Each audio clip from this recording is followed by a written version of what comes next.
You are tuned to Janet Zenith Cablevision. Thank you for watching. It's time for talk. Each evening at this time, Monday through Friday, Rosemary interviews local personalities and others who bring items of interest to this community. Time for Talk is a community betterment service. Tonight, Rosemary takes us by means of portable camera out of our studios and maybe into your neighborhood.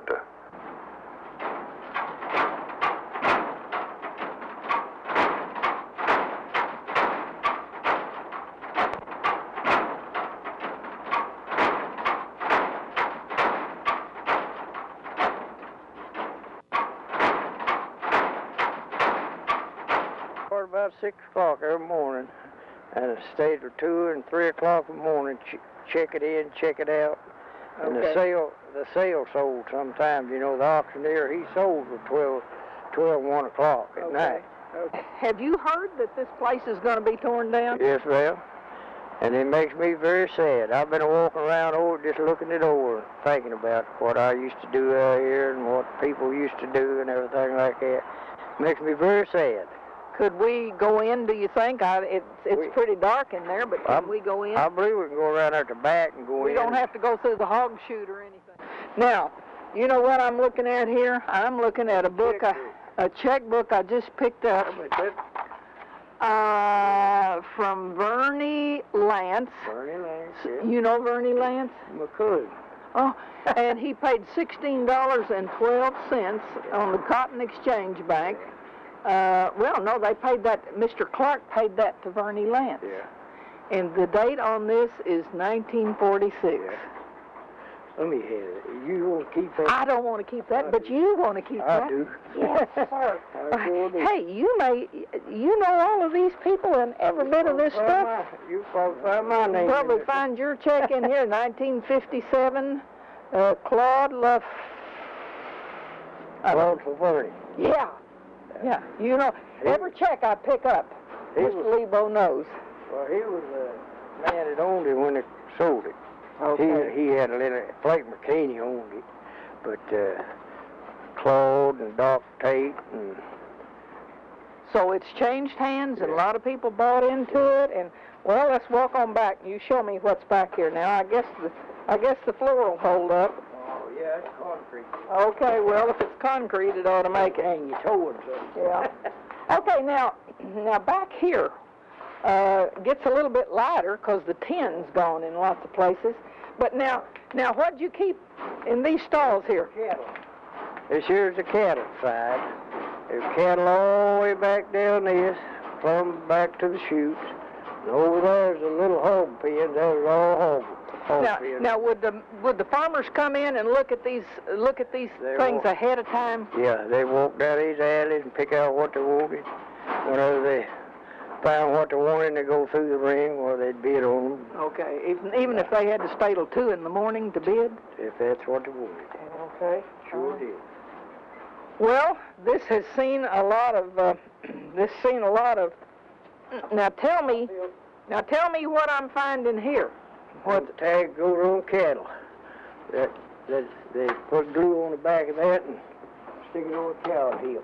Right there. And when the cow went through, you bought that number. You bought that number. Now, you will need to save some of these, too. Well, You need to save some of these numbers, so you, just for old time's sake. I've got some of that. Oh, you have? Okay, now, you've got hose here. What they done with the hoses, see every week whenever the federal government doctors got in here. Well, the federal government doctors? Yeah. Okay. When the veterinary come, well, you had to wash this barn. It had to be washed real clean. Is everything here concrete? Everything back there, Everything's concrete. everything concrete, you washed it. Every week after they had a sale. And one time... Just once a week? One time a week. Okay. And then the whole barn had to be washed. And every month they had to take shovels, trucks, and clean them stalls out. They were dirt, you know. Back there, we put them scales in, and we built every bit of this back here. That's the hayloft up there. Where'd you get the lumber to build this? We got it from Mr. Williams used to have a lumber shed right out here, right there where Hardy's is at. And It was a lumber shed of Mr. Williams, and Yeah. is that cypress? He sold it all up in Cypress, and they bought it off him. And you've seen the big cypress trees that grew all around here? Yes, ma'am. Visited the sawmill lots of times? Yes, ma'am. Them trees come out of the river out there, them big cypress. Some of them thick through as I am tall. I've heard people... Doc Frey, you know, he wrote a... Yeah? Well, they bought a lot of lumber off him, too. He sold up them big logs. This barn, when it built, was every bit cypress lumber. So it was a good... All them big posts and everything, cypress. Okay. Them 8x8s and 4x4s and all the lumber and everything was cypress where they built at. I built all the mangers all out here. Of course, they've been repaired, everything like that, but I built them in here when they first started the barn, you know. And they kept it up very good. All right, now, when did they stop using this? About 2 years ago, they made a trade barn out of it when they quit selling auctioneer, and they made a trade barn. Okay, now, when you say trade barn, do you mean a flea market kind of thing? No. No? They just bought cattle from other places, brought them in here, farmers come bought them, and such as that. What they call a trade barn. That's Okay, what but in essence, somebody was buying and selling just like you used to. yeah, but they didn't auction them all. Oh, I see. They didn't auction and they didn't show them out there. You just put them in the pens and somebody came and looked. Yeah. People like Duco, them big packet houses and places like that, they come down here. They'd buy a whole trailer truckloads of them, and they'd just load them on the truck and haul them off. Were there ever times you had animals that didn't sell, that nobody bought at auction? What would you do with them? We put them out there to back. In that back shed? Yeah. Sell them next week.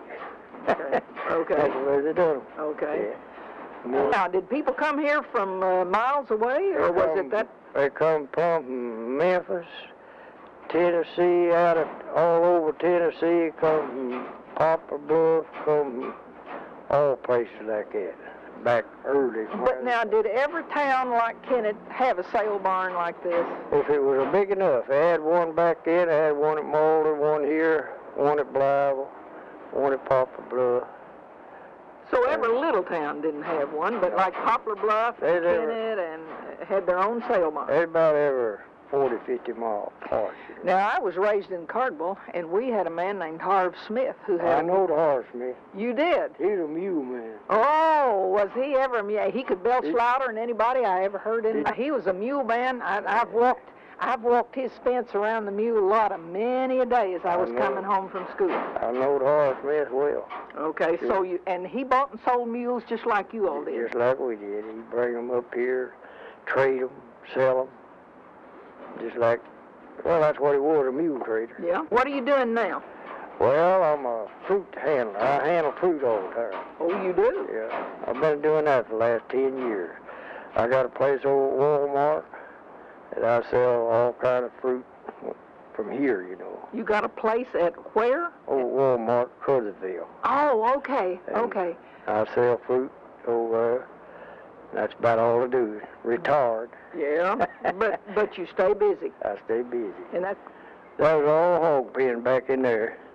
And out there's where doctors always vaccinated the cattle out there to back. Well, now, did they vaccinate them every day before they came? Every day. They Oh! had to test them. They had to every day before you had a sale? Yeah. The vets had to test and... And whenever they had the sale, they couldn't go out of here without they tested. Okay. And they had to have every one of them inoculated. Every one of them. You're talking about the cattle, the mules, the horses, the... Everything was 6 months up, and every hog was vaccinated for cholera. Okay. Every hog come in here, bigger than Leland. I used to farm all that land out in there. Before they... Mules. I farmed this year, right out here where the park's at. A fellow by the name of Baker owned that thing. You mean Dixie Park? Dixie Park. I farmed. There was a house on that just right up there on the road. Yeah. I farmed down with mules. Audie Grissom? Well, Lord, yes. I was his neighbor out of Deering for about 20 years. Okay, so there's not any old-timer that you could mention that Mr. Lebo wouldn't know and picked up every one of these old checks, these old canceled checks or old bill of sale, and you know almost everybody that's gone through. If I can call the first name on the check, I can tell you who he is. You can finish it for me. Everybody in this whole Pembroke, Duncan County, and Arkansas, and everybody knows me. Artie Grissom tells a story about being down in Deering and clearing the stumps and chunks back when he was about 14 years old, and he said the mule got in such a mud hole and a swamp hole that he couldn't get out with the harness on, and his head went under. And Artie said he'd have to run around and hold that mule's head up and let him get some breath, and then he'd have to let the head go and go back and work on the harness. Yeah. Do you think that's a true story? That's the truth. Whenever I was a boy, I had an uncle out there, before this horse kicked me. And we go out there, and them mules and horses, and I see them take a log chain, put it around her neck, and take the other mule loose and drag him out of the mud. That's the truth. They'd drag the horse out? Drag the mule out of the mud hole. Okay, so they'd have to get a log chain to drag. Well, would he be alive still? Yeah. Old mule would kick around, get up, they'd put him back in the harness and go home about working. I tell you, the times were rough, and it's a good thing we didn't have anybody worrying about treatment of animals at that time, because you just did what you had to do. That county line, whenever I was a boy, it was just old blue gumbo mud. That's all it was. Blue gumbo. I went down there, stayed with my uncle, and he lived about 3 miles from Gobbler. They had a cotton gin down there, and me and them boys pulled a bunch of bones and hooked them to a wagon. And it took us for half a day to go that 3 miles. We'd have to job the gumbo out of the wheel before the mules could pull the wagon. And do you remember how much money you got for all that work? About 2 cents a pound. Them was the good old days, right? Yeah, we'd pull them bowls. Ziggin had a store up there.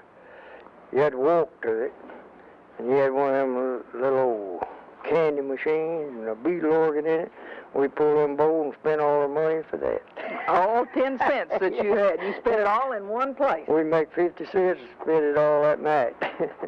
And right here, back in the 40s, when the mules and horses were going, I had a double gate right here. Had one gate right here and another. You run a mule in between that gate and shut them up, squeeze them up in it. I'd climb up on the gate and take them electric clippers and shear it. So you sat right up here and sheared that mule? Over it. And that mule, boy, he'd have 1 fit. He was scared. And you said they just went up in the hills around Poplar Bluff and got them? Brought them in here with a They raised wild? Yeah. Well, now how hard is it to break a mule to pull a plow when they're like that? It'll take a month. You know, put him with an old mule or an old horse and let him. He'll learn that quick. Okay. Yeah. So they didn't mind to buy a raw recruit and put him with an old one. I broke a mini mule. You have? Yeah. You have? Yeah. You used it too before, or? We hook him to a wagon with an old horse, you know, and just drive him around. Well, you've been going back tonight for a little bit of history. We've been out, we've met Hubert Lebo. He was here when they laid the foundation of this mule barn, and I guess it has a foundation, doesn't it? Well, just posts set in the ground. Just posts set in the ground. Concrete poured around. Oh, all right. You've heard how he built it, where the lumber came from, a little bit of history. Right now it's got lots of spider webs, and you hear the tin rattling all the time. But you've gone back and heard and seen a little bit of history, and I think it's soon going to be gone. But Mr. Lebo, we thank you. I appreciate doing it. I didn't know it did bring back some memories. Yeah, good. I spent all my life out here, young life, out here. Sure did. You have been watching Time for Talk. Time for Talk is a community betterment service designed to cooperate with our local community betterment program. Each evening, Monday through Friday at this time, Rosemary interviews local personalities and others who bring items of interest to this community. If you are aware of items of interest, please let us know for possible airing on this program. Time for Talk is brought to you through the cooperation of Kennett Cablevision Incorporated and is produced through the facilities of the Slicer Street Church. The Holy Scriptures come alive. Coming up next. Stay tuned.